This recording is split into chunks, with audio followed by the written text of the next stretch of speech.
একবার ভাবুন তো, এক গভীর অন্ধকার শ্মশান, চারিদিকে ভয়ঙ্কর নীরবতা, আর সেইখানে বসে আছে মাত্র 14 বছরের এক কিশোর। হঠাৎ তার পিঠে কে যেন হিমশীতল হাত দিয়ে স্পর্শ করলো। মেরুদণ্ড বেয়ে উঠে গেল এক রহস্যময় শক্তি, আর ঠিক পরের মুহূর্তে এক অদ্ভুত অলৌকিক ঘটনার সূচনা হলো। কে সেই অদৃশ্য শক্তি? কে সেই রহস্যময় বালিকা যে কলকাতার খাবার এনে দিল তারাপীঠের মন্দিরে? আর কে সেই সাধু যিনি জানতেন ছেলেটির সব কিছু মনের কথা? নমস্কার, আজ আমরা জানব তারামায়ের অপার কৃপাধন্য সন্তান সিদ্ধ সাধক পাগল যোগানন্দ বাবার অবিশ্বাস্য জীবন কাহিনী সম্পর্কে।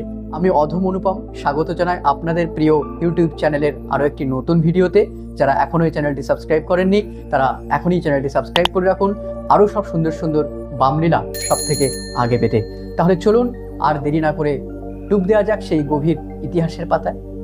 বাংলার 1331 সাল এক শিশুর মুখে প্রথম শব্দ ফুটল তারা। পরিবারের সবাই তো অবাক, কারণ এই শিশু যেন জন্ম থেকেই তারা মায়ের নাম জপ করছে, যেখানে সবাই শুধু মা বলেই শব্দ করে। এই শিশুটির গৃহনাম ছিল বিভূতি, আর পরবর্তীকালে তিনি হয়ে উঠেছিলেন সিদ্ধ সাধক পাগল যোগানন্দ বাবা। ছোটবেলা থেকেই বিভূতির মনে ছিল এক অদ্ভুত টান তারাপীঠের দিকে। মাত্র 14 বছর বয়সেই সে বারবার বাড়ি থেকে পালিয়ে কলকাতা থেকে চলে আসতে লাগলো মহাপীঠ তারাপীঠে। কিন্তু সেই সময়ের তারাপীঠ আর আজকের মতো কিন্তু সহজ ছিল না। বাংলার 1344 সাল তারাপীঠের রাস্তা ছিল ভীষণ দুর্গম, আর মহাশ্মশান ছিল অত্যধিক ভয়ঙ্কর ও রহস্যময়। তবু এই নির্ভীক কিশোর বারবার অশেষ কষ্ট সহ্য করে তারামায়ের টানে চলে আসতেন তারাপীঠের মহাশ্মশানে। একদিন বিভূতি শুধু হাফ প্যান্ট আর জামা পরে একেবারে কপর্দক শূন্য অবস্থায় বাড়ি থেকে পালিয়ে এলো তারাপীঠে। সন্ধ্যার পর সে ঢুকে পড়ল তারাপীঠের মহাশ্মশানে। সেইখানে বসে রইল শ্রী শ্রী বামাখ্যাপা বাবার সমাধির মন্দিরে। রাত ক্রমশ গভীর হলো, চারিদিকে ঘন অন্ধকার, শ্মশানের ভয়ঙ্কর নীরবতা। ঠিক তখনই হঠাৎ সে অনুভব করলো তার পিঠে কে যেন একটি হিম শীতল হাত দিয়ে স্পর্শ করলো।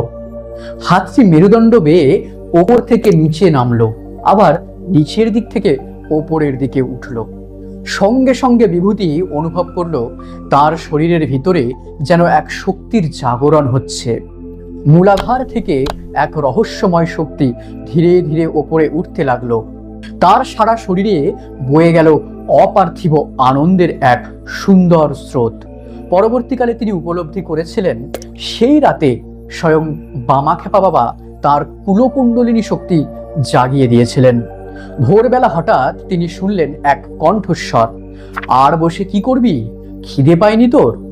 বিভূতির তখন সত্যিই খুব ক্ষুধা লেগেছিল, কিন্তু তার কাছে তো একটি পয়সাও নেই। আবার সেই কণ্ঠস্বর শোনা গেল, যা দ্বারকায় ডুব দিয়ে আয়। বিভূতি দ্বারকা নদে ডুব দিয়ে তারামায়ের মন্দিরের দিকে গেলেন। মন্দিরের সিঁড়িতে উঠতেই সে দেখল এক শ্যামবর্ণা বালিকা হাতে খাবারের ঠোঙা নিয়ে দাঁড়িয়ে আছে। বালিকাটি সস্নেহে বলল, এত দেরি করলি কেন বাবা? তোর জন্য খাবার নিয়ে কতক্ষণ ধরে দাঁড়িয়ে আছি। এই বলে সে খাবারের ঠোঙাটি হাতে দিয়ে বলল, খেয়ে নিয়ে দ্বারকায় জল খেয়ে নিস। কিন্তু ঠোঙা হাতে নিতেই বালিকাটি অদৃশ্য হয়ে গেল। বিভূতি ঠোঙাটি খুলে অবাক হয়ে গেল। ভিতরে রয়েছে কলকাতার বিখ্যাত রাধা বল্লভী, তরকারি আর মিষ্টি। কিন্তু সেই সময়ে তারাপীঠে এই খাবার পাওয়া তো দূরের কথা, লোকজন রাধা বল্লভী নামটাই হয়তো জানতো না বা শোনেনি।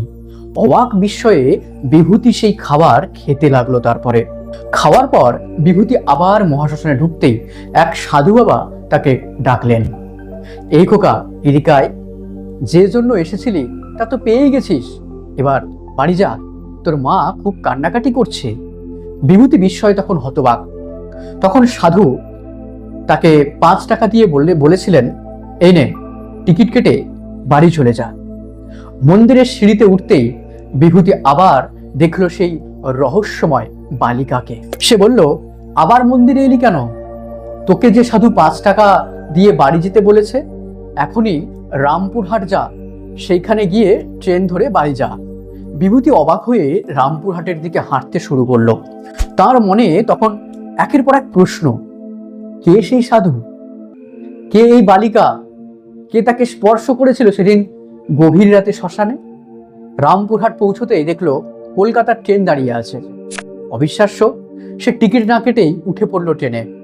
পথে বহুবার টিকিট চেকার এলেও কেউ তার কাছে টিকিট চাইল না একবারের জন্য, যেন কেউ তাকে দেখতেই পাচ্ছে না, যেন অদৃশ্য তিনি। অবশেষে সে পৌঁছলো কলকাতায়।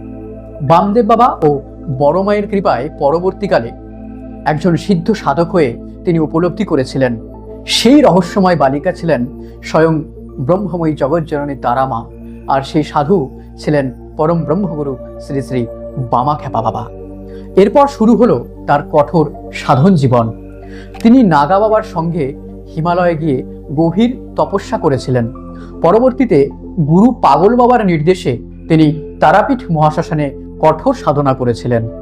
অবশেষে বাংলার 1354 সালে অষ্টাঙ্গ যোগে তিনি সিদ্ধি লাভ করেছিলেন। এক রাতে গুরু পাগল বাবা তাকে বলেছিলেন, আজ রাতে তোকে তারা মায়ের দর্শন করাবো। গভীর রাতে হঠাৎ তারা মন্দিরের দরজা খুলে গেল। ধীরে ধীরে বেরিয়ে এলেন ত্রিলোক জননী ব্রহ্মময়ী তারা মা। তিনি করুণাময় দৃষ্টিতে তাকালেন নিজের দুই ভক্ত সন্তানের দিকে। মুখে ছিল অমৃত ভরা মৃদু হাসি। এই অলৌকিক দর্শনে পাগল বাবা ও বিভূতি দিব্য আনন্দে নেচে উঠেছিলেন। গুরুর আশীর্বাদে বিভূতি রূপান্তরিত হয়েছিলেন সিদ্ধ সাধক পাগল যোগানন্দ বাবা রূপে। তিনি পরবর্তীকালে উত্তর 24 পরগনার বারাসাতে তারা মায়ের মন্দির প্রতিষ্ঠা করেছিলেন এবং আজীবন সেবা পূজা করে গেছেন ওই মন্দিরেই। তারা মায়ের কৃপায় তিনি অসংখ্য আধ্যাত্মময় গান ও কবিতাও রচনা করেছিলেন।